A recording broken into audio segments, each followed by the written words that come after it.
Goeiemôre, baie welkom by Agape, die klein gemeente met die groot hart. Daai hart wat plek het vir jou. Die gewig van 'n siel. Ons leef in 'n wêreld waar ons meet en gemeet word. Ons kan al die spoed van lig meet. Ons weet hoe ver Jupiter is en hoe groot 'n atoom is. Maar wat is die gewig van 'n siel? Koning Nebukadneser sien 'n hand wat skryf op die muur. En hy roep vir Daniël om dit uit te lê in Daniël 5 vers 25 sê hy, en dit was die skrif wat geskrywe was: Mene, tekel Efrasin. U is op die weegskaal geplaas en te lig bevind. Lang gelede, toe ek nog op laerskool was, in die Wesdorp se stopstrate, het ek altyd van die skool af huis toe geloop. En ek het altyd kortpad gevat, so oor die handelshuise stoep. Het was 'n ou gebou, daar was nie meer mense gebly nie, die ruitte was so met koerante toegeplak, en het was altyd so spooky daar binne gelyk, en ek het my altyd verbaas aan hierdie ou gebou wat leeg staan. En terwyl ek so op die stoep loop, sien ek daar ver op die stoep kom Stoffel aangestap. Een van die skool se grootste berugte boelies. En hy het voor my kom staan. Ek het dood stil gestaan, as klein mannetjie, hy was toe al op die hoërskool. Ek kon sy warm asem op my voorkop voel. Ek onthou vandag nog in die agtergrond, kon ek hoor hoe 'n bakkie in die straat afry. Tyd het stil gestaan, terwyl ek wag. In die volgende oomblik, land sy plat hand op my wang met 'n geweld, wat my knieë laat knak en my ore laat sing. Met my gesig net so bo die grond, sit ek, en ek hoor die grys kraak onder sy skoene, terwyl hy rustig, fluit wegstap. Ek het geweet, ek het niks gedoen om dit te verdien nie, maar wat kon die rede wees? In my jong gemoed was die enigste verklaring wat daar was, as dit nie my optrede was nie, moet die fout wees by wie ek is. Miskien lyk ek net soos 'n ou wat geboelie kan raak. Miskien is my naam op skool so dat mense my wil boelie. Die fout moes verseker gewees het by wie ek is. Ek was geweeg en te lig bevind. In my eie gedagtes was my siel so lig soos helium gewees.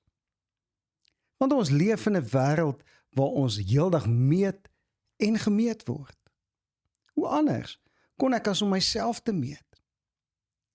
My refleks, my reaksie was, hoe kleiner my wêreld is, hoe veiliger gaan dit wees. En ek onthou as jong seun, het ek begin terugtrek in my eie dop in, ek begin stiller raak, want 'n kleiner wêreld in my gemoed is 'n veiliger wêreld. Jy sien, wanneer ons siel te min weeg in ons eie oë, maak ons onbewustelik ons eie wêreld al hoe kleiner, totdat ons elke jota en elke titel kan beheer. Maar die probleem met 'n kleiner wêreld is dat die fontein van geluk wat in die middel is van ons wêreld ook al hoe kleiner word, soos wat ons wêreld kleiner word. Maar daar's 'n ander woordjie, die woordjie vervulling. En hoe meer ons in ons dop kruip, hoe kleiner raak vervulling. Want jy sien, ons as mense voel vervuld, soos wat ons toegang kry tot meer en meer van ons eie potensiaal, van dit wat die Here in ons gesit het. Jy al gewonder, wat gebeur met 'n mens as jy onder jou potensiaal leef konstant?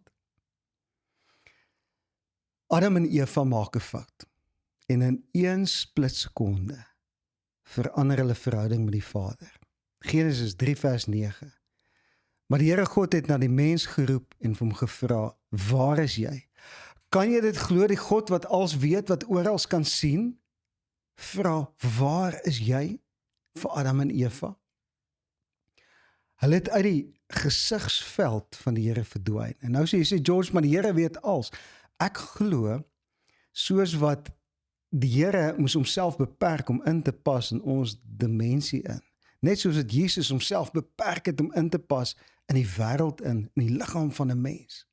God was nie 'n mens nie, maar verseker was Adam en Eva uit sy gesigsveld gewees, want hy het geskree, waar is julle? In die Hebreëse kultuur was die aangesig van die Here 'n teken van die seën van die Here.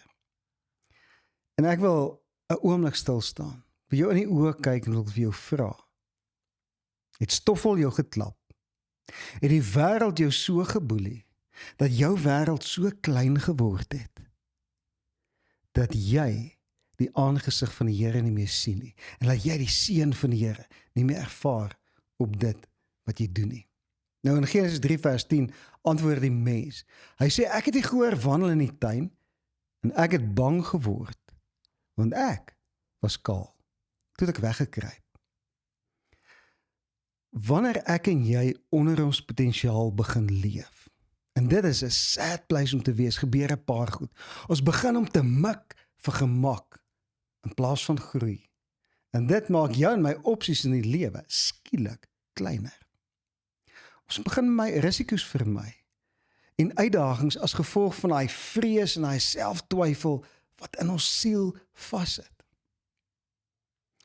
Ons voel vasgevang in hierdie stryd van oorlewing, ongemotiveerd en angstig oor môre.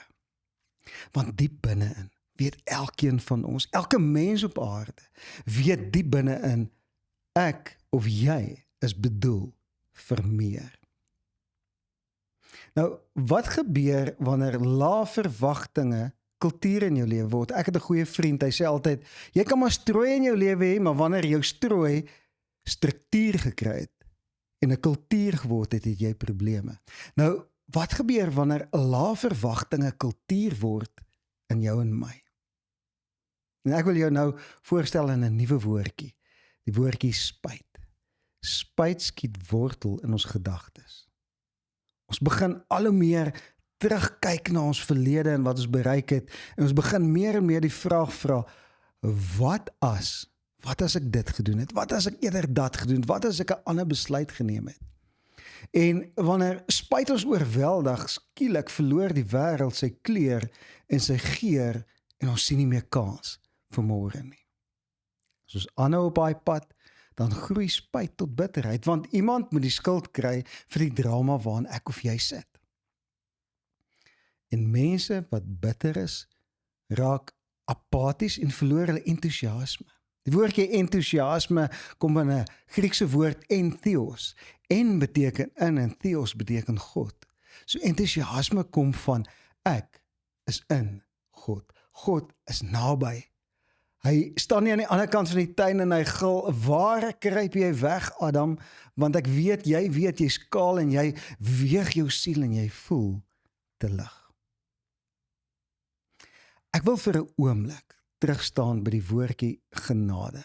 Want dit is wat ek en jy die hele tyd sê wanneer ons in die moeilikheid is, ons sê, ek het genade nodig. En ons koppel genade baie keer aan ons eie skuld, las en ons onvermoë. Maar wat is genade regtig? Ons het net nou gewonder oor die gewig van ons siel. Ons het gesê, elkeen weeg homself iewers en hy bevind homself te lig. Ons het gesê, die eerste Adam is kaal en hy kruip weg vir God. Nou ek wil vandag vir jou sê, genade is wanneer God opdaag in ons omstandighede. Genade is wanneer God opdaag in ons omstandighede.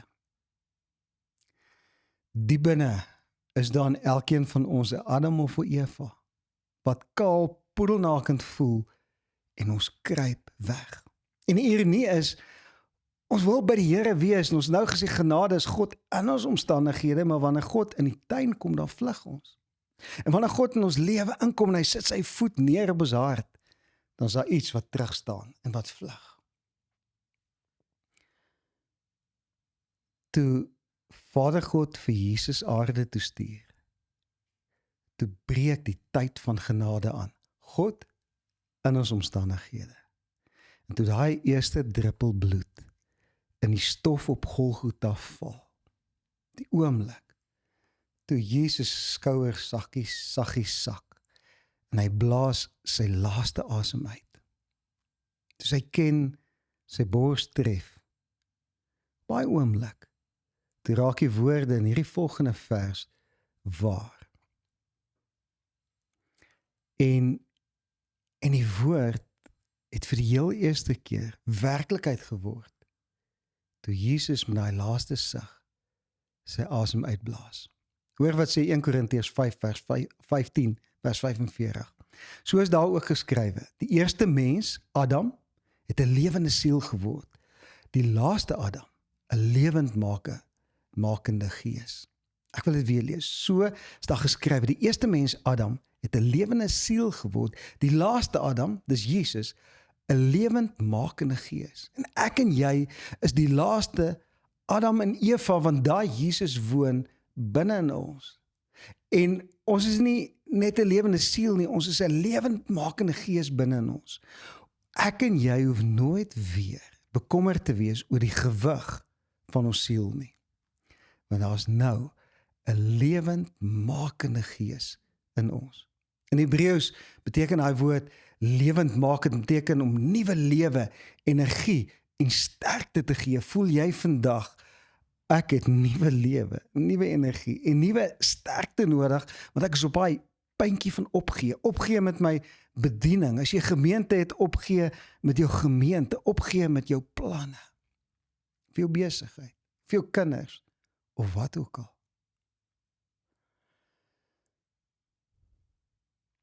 Laastens beteken daai woord lewend maak, om die oorspronklike waarde te herstel. Is dit nie amazing nie? Dat die God van die heelal sê, ek gaan jou waarde herstel, volkome, soos Adam voordat hy gesterf het. Weeg jy nog jou siel, en jy voel te lig? God gaan dit herstel. Kom ons bring dit grond toe. Ek weet, jy voel soms moedeloos. Ek verstaan elke liewe dag se druk op jou skouers. Ek weet hoe jy en ek partykeer bloedsweet en moedeloos en soms woedend van frustrasie kwaad raak vir onsself. Ek kan nie die weerklank van beledigings en teleurstellings in jou hart hoor ego. Ons het net nou gesê, genade is wanneer God opdaag in ons omstandighede. Nou Adam maak 'n fout. God maak 'n plan. Ons sal altyd foute maak. Maar die plan wat God gemaak het, toe hy sy seun gestuur het, is so powerful, hy hoef dit nie oor en oor te doen nie. Want sy seun daag op in hierdie wêreld, in al die omstandighede. Hy daag op vir jou en vir my. Genade daag op in die wêreld. En vir die eerste keer in die geskiedenis van die aarde daag ons Skepper op in ons omstandighede. Baie keer dink ek en jy ons omstandighede is so goor en ons het daai omstandighede geskep, God gaan nie tuis voel hierson nie. Hy sal net nooit opdaag nie. Die Here raak nie op sy senuwees oor jou en my foute en sondes en swak keuses nie. As sekere sondes en ons voel as mense daai sonde gedoen het, sal God nooit opdaag nie. Nou al het jy daai sonde gedoen. God daag op vir jou in jou omstandighede. Hy kom van ver na naby. Elke keer as Moses by die tent van samekoms ingegaan het, het die wolkkolom wat die volk gelei het, afgesak en gaan hang by die ingang van die tent. Terwyl Moses na die stem van die Here geluister het. Nou, ons weet almal, die Bybel sê, 'n tent is 'n tipe van die liggaam van 'n mens, want dit is 'n tydelike woning. Die Heilige Gees wil vandag by jou tentwoning opdaag. Maak nie saak of ek en jy voel, dit is net tydelik nie. Maak nie saak of ek en jy voel, ons besluite is net tydelik nie. Maak nie saak of ons voel, ons verdien dit nie. Ons gees is te lig nie. Hy wil jou skande wegneem en jou wêreld groter maak. Nou hoor wat loop verkeerd. Baie mense deel met die skande in hulle hart. Hulle vergewe mense, hulle vra die Here om hulle te genees, hulle gaan vir innerlike genesing en vir counseling en die skande gaan weg, maar dan stop hulle daar, hulle maak nie hulle wêreld groter nie. En dan leef jy jou terug in jou eie skande binne in jou klein wêreld. Hy wil vandag jou skande wegvat, maar hy wil jou wêreld groter maak, dat jy gelukkig kan wees, want jy woon ten volle in jou eie potensiaal. Ek wil jou vandag in die oë kyk. Ek wil jou vra, kan jy dit sien? As jy dit nie kan sien nie, wil ek jy hom hierdie woord oor en oor luister en gaan na ons website agape.co.za en daar gaan jy die getikte notas kry en gaan lees dit oor en oor. Maak dit deel van jou lewe en dan as jy kan die vorige 2 of 3 reekse het ek gepraat oor ons bestemming. Ons begin by daar's meer en ons het geëindig by hoe die Here ons help om die trappe te klim na hom. Gaan luister dit. Maak daai woord deel van jou lewe.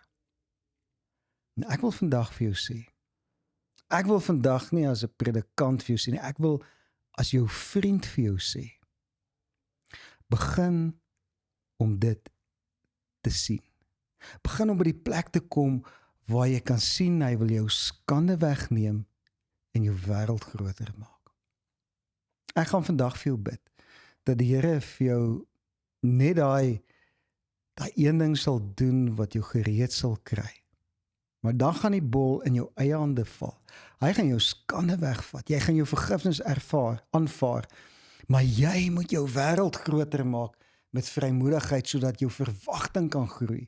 Die Here sê, ek kan niks doen vir 'n dubbelhartige man nie, want hy's onbestendig in al sy weë. En hierdie klein wêreld is die simptoom van dubbelhartigheid.